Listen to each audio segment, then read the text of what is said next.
Hello everyone, welcome back to my channel. मैं हूं आपका आयुष भैया। तो जैसा कि आपके जेईई मेंस के एग्जाम के लिए 30 से 40 दिन बचे हैं, तो इस 30 से 40 दिन में आपको ऐसा क्या क्या करना चाहिए और किस वे में आपको पढ़ाई करनी चाहिए जिससे आपका जो प्रोडक्टिविटी है वो इंक्रीज हो और आपके मार्क्स में एट द एंड रिफ्लेक्ट करें। तो आज की वीडियो में इसी के बारे में जानेंगे। इस वीडियो में हम रिवीजन से लेकर पूरा आपको क्या क्या करना चाहिए इस 30 से 40 दिन में, ये इस बारे में बात करेंगे। तो चलो वीडियो को स्टार्ट करते हैं। स्टार्ट करने से पहले मैं आपको समरी देना चाहता हूँ कि आपको एक चीज करनी है, वो है स्टॉप थिंकिंग स्टार्ट वर्किंग। मतलब आपको ओवर थिंकिंग से बचना है और एक्शन ज्यादा से ज्यादा परफॉर्म करता है।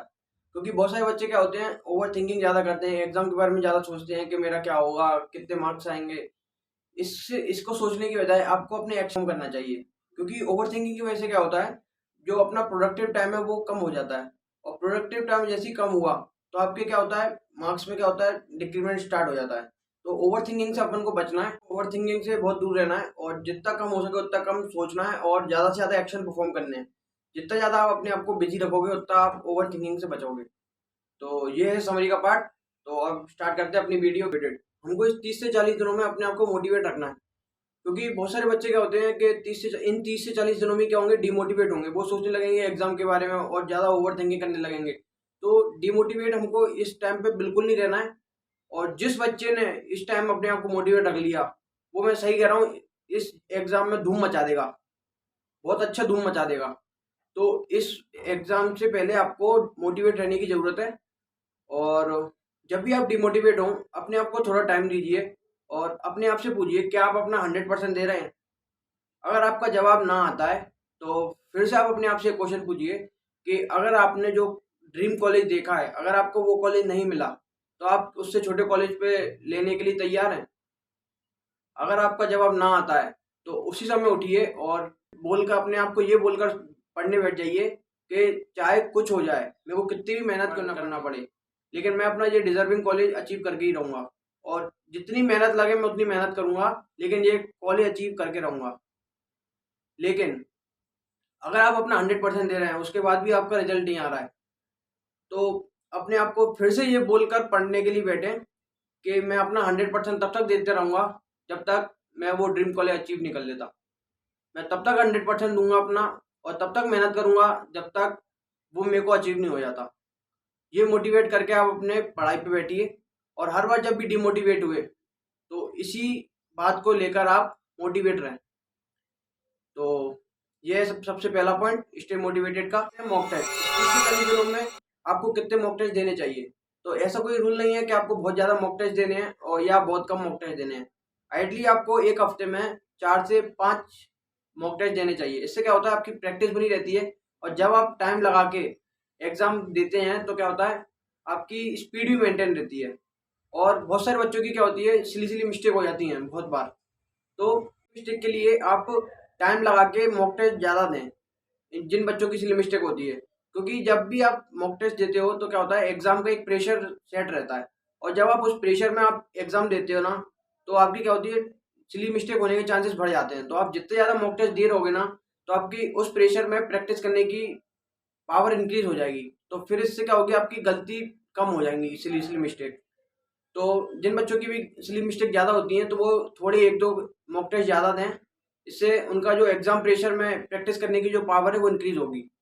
तो इससे आपकी जो सिली सिली मिस्टेक है वो इम्प्रूव हो जाएगी। तो मॉक टेस्ट का ये रूल है। लेकिन अकेले मॉक टेस्ट देने से भी काम नहीं चलेगा, क्योंकि मैंने बहुत सारे बच्चे देखे हैं जो मॉक टेस्ट बहुत सारे देते रहते हैं लेकिन उनके नंबर नहीं आते। तो मॉक टेस्ट से अलावा आपको क्या करना चाहिए, रिवीजन। तो रिवीजन किस तरीके से करना चाहिए और कैसे करना चाहिए, तो उसके लिए बात करते हैं। रिवीजन के लिए आपने जो भी शॉर्ट नोट्स बनाए हैं उसको रिवाइज करो, बार बार रिवाइज करो। क्योंकि जब आप बार बार रिवाइज करोगे ना तो वो आपके दिमाग में बहुत अच्छे से रहेगी। और अकेले मॉक टेस्ट देने से भी कुछ नहीं होगा। जब अगर आप रिवीजन करे होगे ना, तो आपके ऊपर मन में भी एक क्या कॉन्फिडेंस बना रहेगा कि आपने कुछ पढ़ा है और कुछ अच्छे से पढ़ा है। तो रिवीजन करना भी एक बहुत बहुत इंपॉर्टेंट चीज़ है। टाइम पे ऐसा बिल्कुल भी मत करना कि आपने अगर कोई किसी चीज़ की प्रैक्टिस कर रहे हो तो एक ही चैप्टर की बहुत सारी प्रैक्टिस कर ली। आपको इस टाइम पे सारे मिक्स क्वेश्चन करके प्रैक्टिस करना है। क्योंकि अगर आप एक चैप्टर की ज़्यादा प्रैक्टिस करोगे ना, तो वो एक थॉट रहता है कि आप उस चैप्टर के आपका माइंड में ज़्यादा बना रहता है और दूसरे का पार्ट कम हो जाता है। तो एक चैप्टर का प्रैक्टिस बिल्कुल नहीं करना, मिक्स में प्रैक्टिस करो। इस समय कोई भी बुक लगाने की ज़रूरत नहीं है। जितना आपने पढ़ा है उसी को रिवाइज करो और मिक्स लेके पूरा प्रैक्टिस करो। और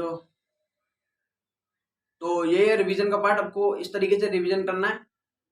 और एनसीईआरटी आप एक बार देख सकते हो, जैसे आपके जो छोटे छोटे टॉपिक हैं केमिस्ट्री में, उनके लिए आप एनसीईआरटी देखो, वो आपको थोड़ा बहुत हेल्प करेंगे। राइट माइंडसेट, इस समय आपको राइट माइंडसेट के साथ काम करने की जरूरत है।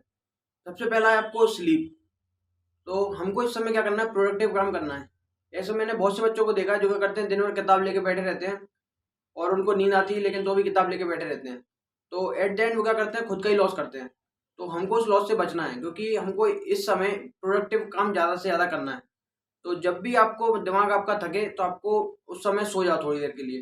तो फिर उसके बाद जो आप काम करोगे ना, वो आप पूरी एनर्जी के साथ करोगे और उसमें आपकी प्रोडक्टिविटी इंक्रीज होगी। दिन भर किताब लेकर बैठे रहने से भी कुछ नहीं होगा।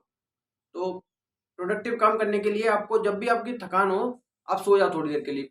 15-20 मिनट का टाइम, 20-25 मिनट, 30 मिनट का टाइम लगा के आप सो जाओ। इससे क्या होगा, आपके बाद का जो टाइम है वो आप सही तरीके से यूटिलाइज कर सकते हैं। फिर इसमें दूसरा है ओवर थिंकिंग। जैसा कि मैंने आपको पहले बताया कि ओवर थिंकिंग से आपको इस समय बचने की ज़रूरत है।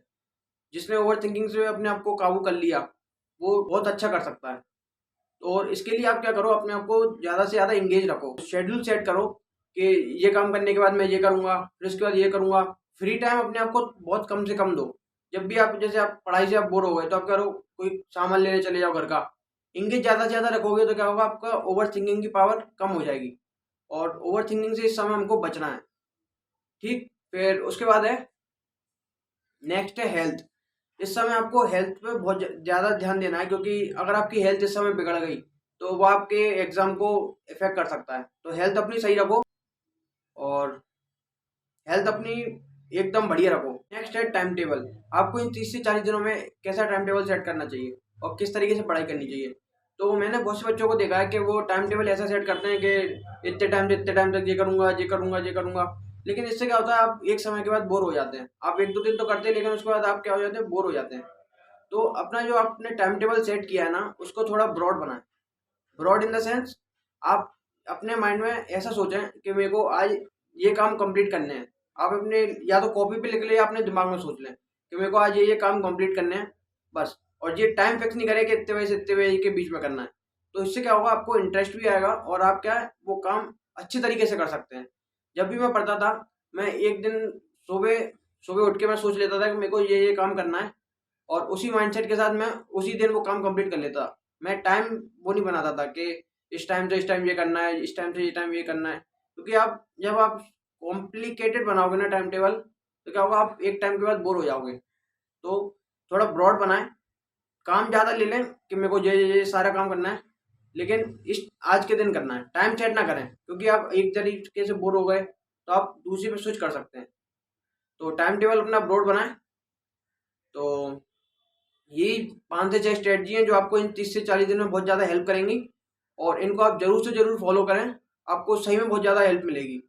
तो आज के लिए इतना ही, मिलते हैं नेक्स्ट वीडियो के साथ। अगर आपको वीडियो अच्छी लगी हो तो लाइक कर देना और चैनल पे नए हो सब्सक्राइब कर देना। मिलते हैं नेक्स्ट वीडियो के साथ, तब तक के लिए लगे रहो, पढ़ते रहो। Bye bye.